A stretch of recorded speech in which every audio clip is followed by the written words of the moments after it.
Hi, my name is Matthew. I'm with HCM Property Management.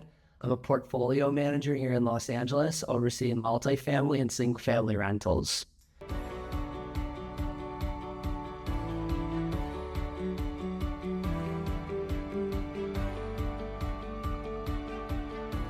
Wanted to talk today about the importance of maintenance scheduling in 2026.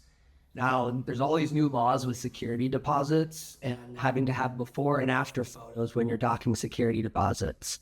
I think maintenance scheduling really is important to have before and after photos for any repair so that you can have something to point back to and know that whether it be water damage or something small like a broken light, that you have a record of everything completed.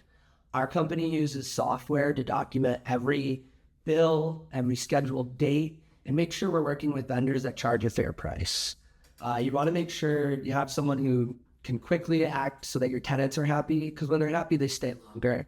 I think it's important too that you know you're getting charged a fair price, and you're working closely with our in-house maintenance team. You're going to get consistent and regular vendors that are happy to work with you.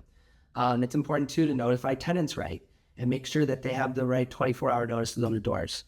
Using our automation software, we're able to help you get maintenance prices down and also coordinated more efficiently so that you have a happier building. Your building's investment property is extended its lifespan. I'd love to talk more about it. If you'd like to book a demo with us, my name's Matthew. Feel free to check us out at www.hcm.pm.com. I messed that up. It's www.hcmpm.com.